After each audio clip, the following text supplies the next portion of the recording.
Topic है plant succession. ठीक है, तो प्लांट सक्सेशन में हम देखेंगे कि ये हाइब्रिड के आधार पे, इनकी प्रकृति के आधार पे ये 7 प्रकार के शेयर पाए जाते हैं। तो जिसमें से हम देखते हैं कि जो फर्स्ट है वो हाइड्रोशियर है, और सेकेंड है जीरोशियर, थर्ड लेथोशियर, प्लाज्मोशियर, हैलोशियर, जियोशियर। ठीक है, तो देखते हैं कि जो प्लांट सक्सेशन होता है एक जीव की तरह, ठीक है, एक जीव की तरह प्रत्येक पादप समुदाय का एक विकासात्मक हिस्ट्री होता है। ठीक, तो इस डेवलपमेंटल हिस्ट्री को प्लांट सक्सेशन कहते हैं हम। ठीक है, जैसे कि एक प्लांट कम्युनिटी पहले क्या करता है, स्पोर्स क्षेत्र से फिर सीड, इसका जो असर होता है सीड वाले प्लांट द्वारा एक नंगे क्षेत्र के उपनिवेशन के साथ अस्तित्व में आता है। ठीक है, जैसे कि एक चट्टान जो खुली मिट्टी की सतह पर या उथले पुल या झील हो सकते हैं वह। ठीक है, यह विभिन्न समुदायों द्वारा सफलतापूर्वक इनको कब्जा कर लिया जाता है। ठीक है, जैसे कि प्लांट सक्सेशन का जो डेफिनेशन है वो ओडम के आधार पर इस प्रकार है कि प्लांट के सक्सेशन को सामुदायिक परिवर्तन की एक व्यवस्थित प्रक्रिया के रूप में भी हम परिभाषित कर सकते हैं। ठीक है, अर्थात प्लांट का सक्सेशन एक प्रतिस्पर्धात्मक बहाव है। ठीक है, जिसमें प्रत्येक स्टेप में उसके स्पीसीज अपने इस सक्सेशन को स्वयं की तुलना में अधिक अनुकूल निवास प्रदान करती है। ठीक है, अर्थात एक विशेष प्रमुख स्पीसीज की उपस्थिति जिसमें मुख्य रूप से अग्रणी समुदाय के रूप में कहा जाता है, जो समय परिवर्तन की जैसे कि कोई समय परिवर्तन की स्थिति में भी हो सकता है, ताकि जो प्लांट है वो एक बहुत अलग समूह या समुदाय पर आक्रमण करके लास्ट में जो मूल उपनिवेशवादी हैं उनकी जगह को ले लेता है।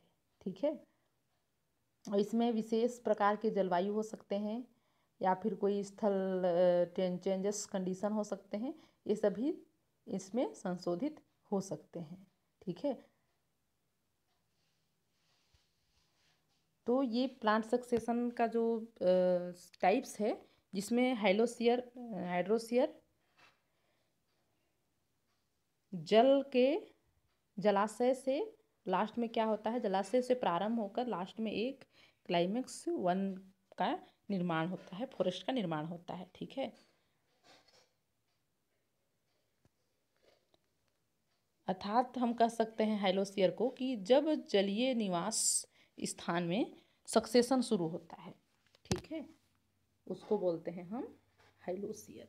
ठीक, उसके बाद है जीरोशियर। जीरोशियर क्या बोलते हैं, जब सक्सेशन एक सूखी, ठीक है, एक सूखी या फिर कह सकते हैं कि नंगी भूमि पर शुरू होता है, मतलब एक कठोर भूमि पर ही जब सक्सेशन शुरू होता है उसको बोलेंगे हम जीरोशियर। ठीक है, उसके बाद है थर्ड लिथोशियर। लिथोशियर किसको बोलेंगे, जब एक नंगे चट्टान की सतह पर सक्सेशन शुरू होता है। ठीक है, और चौथा है प्लाज्मोशियर, किसको बोलेंगे, ये रेतीले आवास की शुरुआत यहाँ की जो अग्रणी समुदाय हैं उनके धावकों के साथ जो रेत हैं या फिर बाह्यकारी घास वगैरह ग्रास इसमें शामिल हैं। ठीक है, जैसे कि एग्जाम्पल के लिए इपोमिया बिलोबा। ठीक है,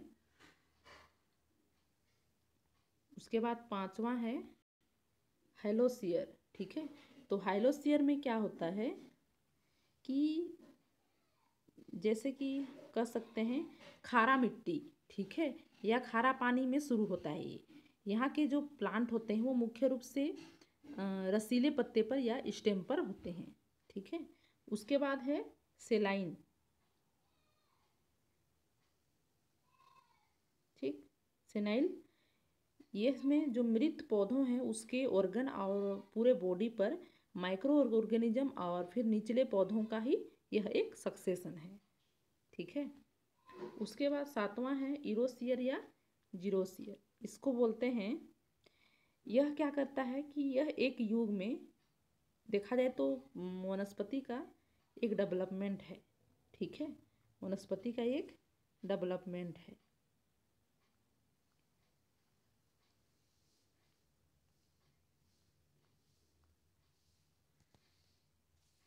ठीक, तो हम लोग देखते हैं जीरोस्फीयर को डिटेल रूप से कि होता क्या है। ठीक है, तो जो जीरोस्फीयर होता है वो प्रायः चट्टानों या फिर नग्न क्षेत्रों से प्रारंभ होता है, जिसमें कई सारे स्टेज पाई जाती हैं। ठीक है, तो जिसमें से फर्स्ट है क्रस्टोज लाइकेन स्टेज।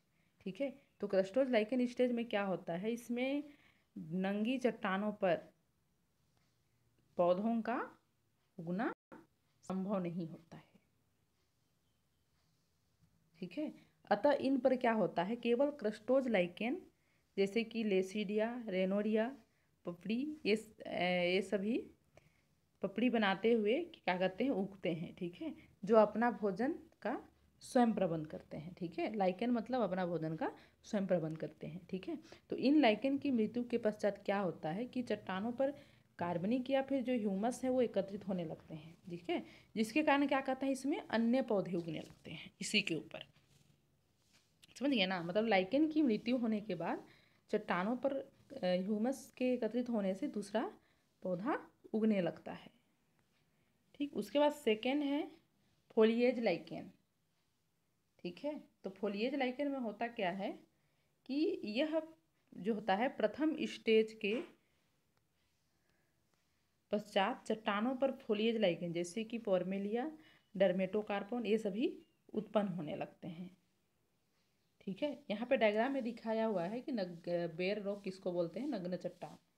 ठीक है, फिर सेकंड में है फोलिएज लाइकेन स्टेज में इस टाइप से जो लाइकेन है वो इस टाइप से यहाँ पे उगते हुए दिखाई देते हैं। ठीक है, उसके बाद थर्ड है आपका जो फोलिएज लाइकेन होता है, इसका पादप बॉडी बड़ी पत्तियों की भांति चौड़ा होता है। ठीक है, और इनकी मृत्यु से बहुत सारे ह्यूमस और कार्बनिक पदार्थ बनते हैं जो क्या करते हैं, मोस्ट स्टेज के प्लांट के जर्मिनेशन में सहायक होते हैं। ठीक है, उसके बाद थर्ड है मोस्ट स्टेज। तो मोस्ट स्टेज में क्या होता है कि इसमें चट्टानों पर, ठीक है, चट्टानों पर ह्यूमस या फिर जो ऑर्गेनिक की मटेरियल के बन जाने से जो स्तरीय मॉस होते हैं जैसे कि ग्रीमिया हो गया, टोरूला हो गया, पॉलीट्राइकम हो गया, ये सभी क्या करते हैं, उगते हुए दिखाई देते हैं। ठीक, तो इनके जब मृत्यु होता है जो फोलिएज लाइकेन के, उसके पश्चात कार्बनिक पदार्थ बनता है जो मॉस की अवस्था में प्लांट के जर्मिनेशन में सहायक होता है। ठीक है, यहाँ पे डायग्राम में दिया हुआ है मोसेस प्लांट किस प्रकार से दिखते हैं।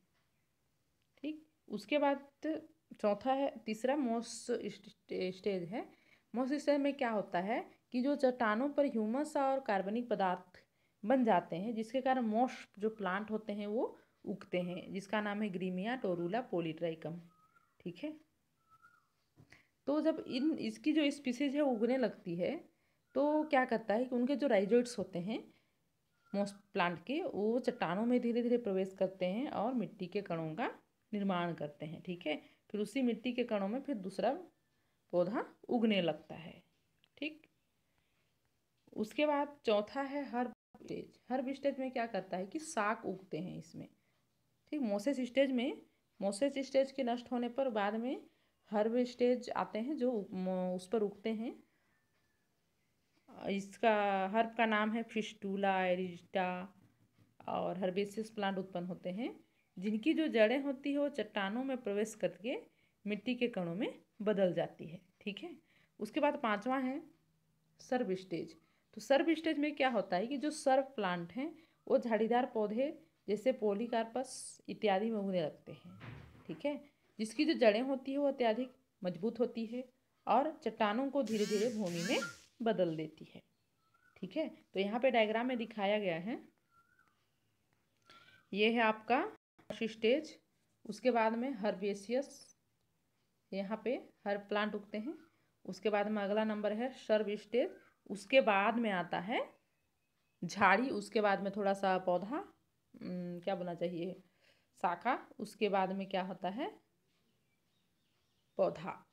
ठीक है,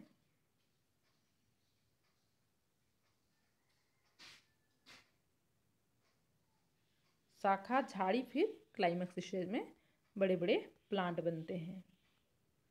ठीक, उसके बाद अगला आता है श्रब स्टेज। तो श्रब स्टेज में क्या होता है कि इसमें कई प्रकार के जो शाकीय पौधे होते हैं वो पौधों के साथ साथ कुछ झाड़ीदार यानी कि सर्व प्लांट भी उगने लगते हैं। मतलब उसके साथ साथ कुछ हर प्लांट भी, सर्व प्लांट भी हर प्लांट के साथ उगते हैं। ठीक है, जिसकी जड़ें क्या होती है, अत्यधिक मजबूत होती है और चट्टानों को धीरे धीरे भूमि में बदल देती है। ठीक है, फिर छठवां है क्लाइमेक्स स्टेज, इसको बोलते हैं चरम अवस्था। ठीक है, तो क्लाइमेक्स स्टेज में क्या होता है कि इस स्टेज में जो झाड़ी हैं यानी कि जो सर्व स्टेज हैं, ठीक है, तो सर्व स्टेज के बाद जो सर्व है वो धीरे धीरे क्या होते हैं, क्लाइमेक्स का रूप लेते हैं।